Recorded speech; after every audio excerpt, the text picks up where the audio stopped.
Hello नमस्कार, मेरा नाम हिमांशु धवन। आज एक कमेंट से रिलेटेड मैं बात करूंगा।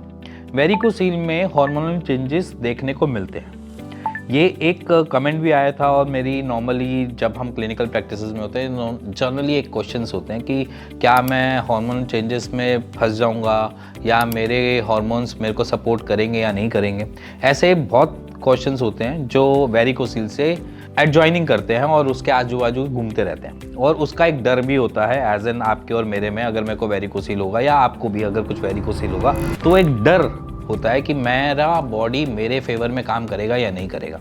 तो इसीलिए आज मैं आपको थोड़ा सा कंसेप्ट के बारे में समझाऊंगा और इससे निकलना कैसे उसके बारे में भी बताऊंगा। तो सबसे पहले ये चीज़ समझना कि ऐसा होता क्यों। आपके टेस्टीज जो होते हैं वो दो चीज़ें प्रोड्यूस कर रहे होते हैं। आपकी फर्टिलिटी डिपेंड करती है आपके टेस्टीज पे। अब टेस्टीज में सबसे पहली चीज़ है वो स्पर्म प्रोड्यूस कर रहे होते हैं, दूसरा आपको टेस्टोस्टेरोन प्रोड्यूस करके दे रहे होते हैं। अब दोनों ही फंक्शनिंग आपके टेस्टीज से होनी है। अब टेस्टीज के पास अगर पूरा खाना नहीं मिलेगा या पूरा उसको सर्कुलेशन ब्लड की नहीं मिलेगी या उसको काम करने के लिए उसका पास साधन नहीं होंगे तो वो अपने काम में लैग करेगा, तो जिसकी वजह से हमें टेस्टोस्टेरोन लेवल कम मिलता है और जिसकी वजह से हमें फर्टिलिटी डाउन मिलती है। अब उसमें होता क्या है, अब उसके बारे में भी बात करते हैं। जब वेरिकोसील होता है, जब वेन्स हमारी रिफ्लक्सेस बना रही होती हैं या रिफ्लक्सेस बन रहे होते हैं उसके अंदर, जब ब्लड का फ्लो टूवर्ड्स टेस्टीज से बाहर निकल के एग्जिट से बाहर निकल जाना चाहिए था, बट वो एग्जिट नहीं करता, वो दोबारा से घूम के वापस आपके टेस्टीज की तरफ जाता है। अब उसमें टेस्टीज को समझ नहीं आता कि मेरे लिए कौन सा खून बढ़िया कौन सा खून नहीं बढ़िया।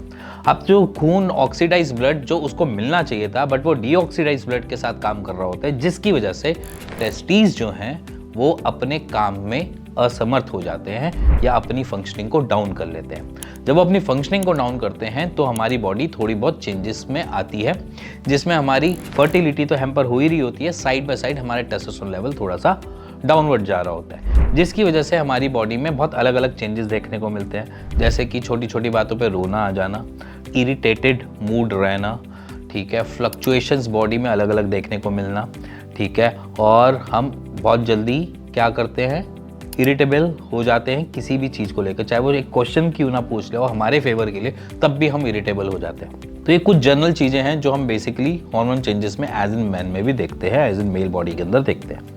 अब इस पे को कंट्रोल कैसे करें? कंट्रोल करना ईजी है। इसमें सिर्फ और सिर्फ अगर आप कोई मेडिकेशन नहीं ले रहे हो, कोई भी ऐसी चीज़ नहीं कर रहे हो, बस अपना ध्यान रखना है, थोड़ा टाइम अपनी बॉडी को रेस्ट मोड में लेके जाना है। और कुछ एक्सरसाइजेज हैं जो मैं आपको इस स्क्रीन पे दिखा रहा हूँ, प्लीज़ इन एक्सरसाइजेज को फॉलो करना आज से स्टार्ट कर दो कि आपका जो ब्लड का फ्लो है वो एंटी ग्रेविटेशनल फोर्स की तरह काम करता है, कि टूवर्ड्स एंटी ग्रेविटी काम करता है, ऊपर की तरफ ब्लड आता है। तो हम क्या करेंगे, वहाँ पर रिफ्लक्सेस बनने ही नहीं देंगे। जब रिफ्लक्सेस नहीं बनेंगे, आपकी टेस्टीज को अपने ऑक्सीडाइज्ड ब्लड की सप्लाई ढंग से मिलेगी तो वो अपने खुद से ही फंक्शन को प्रॉपर तरीके से करना चालू कर देंगे।